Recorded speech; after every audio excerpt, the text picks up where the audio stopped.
Right to shelter policies help get homeless off the streets. It's before dawn when two outreach workers find a homeless man known as Juice near a train station in Harlem. A nurse will be visiting to discuss his heart problems, they tell him. A short time later, in Marcus Garvey Park, the sun has just begun to rise when the caseworkers approach a man zipped inside a sleeping bag. They have encountered him before, they know he's teasing when he gives a phony name. Gladys Rivera and Ali Olson are part of a citywide, round-the-clock army of workers for nonprofits contracted by the city.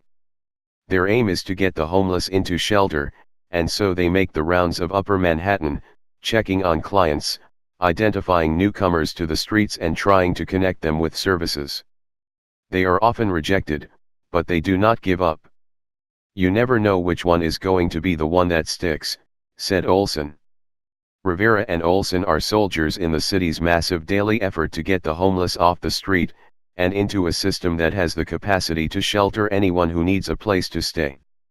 The nation's most populous city also has the nation's largest homeless population, with 75,000, and like other high-rent cities, it has not been able to move the dispossessed to permanent housing nearly as fast as people are becoming homeless. But there is one key difference: the homeless in New York are far less visible on a daily basis than in West Coast cities where the population has exploded over the past couple years, leading several local governments to declare states of emergency. The city had fewer than 4,000 unsheltered homeless in an official count taken in January, a number that might have been deflated somewhat by winter weather. But that amounts to only about 1 in 20 homeless people being unsheltered. That compares with 15 of every 20 homeless people in Los Angeles sleeping on the streets or in tents, vehicles, or abandoned buildings. In California, Oregon, and Washington combined, 12 out of every 20 homeless people have no shelter at night. New York City has more people in shelters than the 3 West Coast states combined, and about the same number living on the street as Oakland, a city that has just 5% the population of New York. The District of Columbia has a similar right to shelter policy in effect during cold weather months, and Massachusetts has one for families with children. Both places have relatively low numbers of street homeless, or those who do not have shelter on any given night. Some West Coast cities are pushing for permanent affordable housing as a long-term fix for the growing homeless crisis, but officials also are looking for immediate answers. The idea of right-to-shelter programs mimicking New York's has popped up in this year's mayoral race in Seattle. New York's policy grew out of a series of court rulings dating to the 1970s and is rooted in state constitutional provisions adopted in the 1930s to ensure the needy would get government help. Homeless families can get short-term shelter while their cases are investigated and longer-term shelter if they are found to need it. For single adults, there is even easier access to the system. They show up at intake centers and are usually given a place to stay that night. There are ample opportunities to get inside, said Cedric Harden, a 35-year-old formerly homeless man now working as a chef. You have to be crazy as hell to be homeless in New York City, he said, while visiting old friends on the streets in Harlem. While the effort is expansive, it's also not cheap. Last year, New York spent nearly $1.7 billion in city, state, and federal money to aid the homeless. And even with that commitment, the sheltering program has its critics among the homeless. Some 4,000 people continue to sleep outside. No one wants to be in a shelter, where all anybody does is fight, said Anthony Rainey, who was packing his possessions into a wheelchair when the caseworkers spoke with him during their early morning rounds. Rainey, 63, had slept next to a school but cleared out before students arrived. He said he has been on the streets since 1971, when he got back from his time in Vietnam as a Marine. He stayed out even after being hit by 2 cars and breaking bones a few years ago. For the people who remain on the streets, many with mental health issues, drug addictions, or years of incarceration in their pasts, Rainey's complaint is common. They note the police officers who serve as guards, the small lockers and strict curfews. A shelter is no different from jail, said William Bryant, a 50-year-old who has stayed with a group of a half-dozen others in front of a vacant sushi restaurant near Penn Station since he was released over the summer after a 4-month stint in jail for drug possession. Stephen Banks spent more than 30 years suing the city to help the homeless, and it was his lawsuit that forced New York to shelter homeless families, who now make up most of the sheltered population.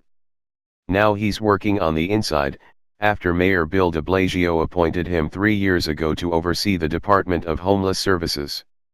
Among other things, he wants to phase out the use of hotels to house the homeless. A city controller report earlier this year found that nearly 8,000 people were being put up in hotels at a total cost of more than $500,000 a day, a high price for housing that's not permanent. Banks also is pushing to improve conditions at shelters. He wants to open 90 new facilities, increase the size of the outreach staff and give them better technology to share information about clients.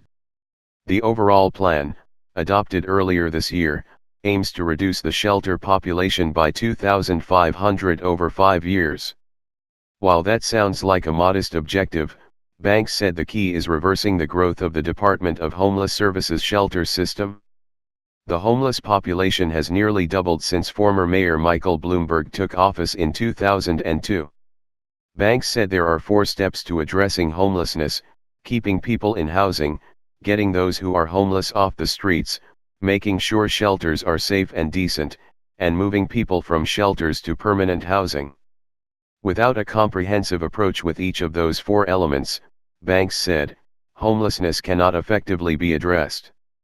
The other prominent East Coast cities with right-to-shelter policies, Boston and the District of Columbia, have seen the same success as New York in getting the homeless off the streets on any given night, and like New York, they are searching for long-term answers.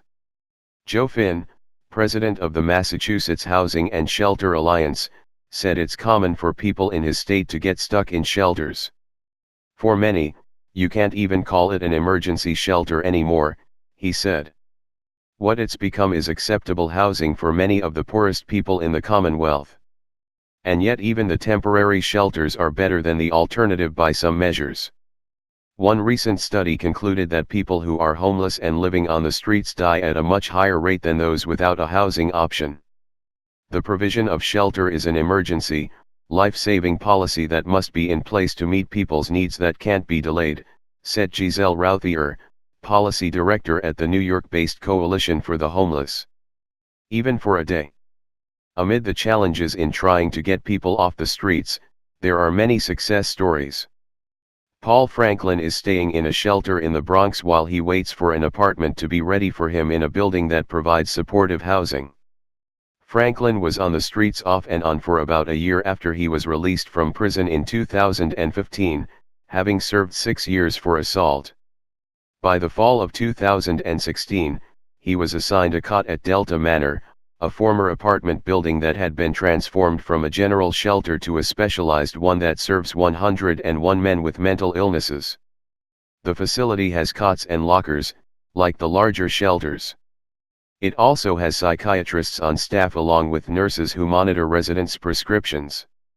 There's a laundry room, a TV room with art by residents on the wall, a cafeteria that serves 3 meals a day, and a patio where the men doted on kittens born there recently. Franklin said this shelter is far better than the alternative.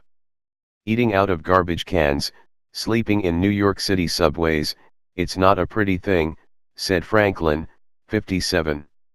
It's no place I want to be.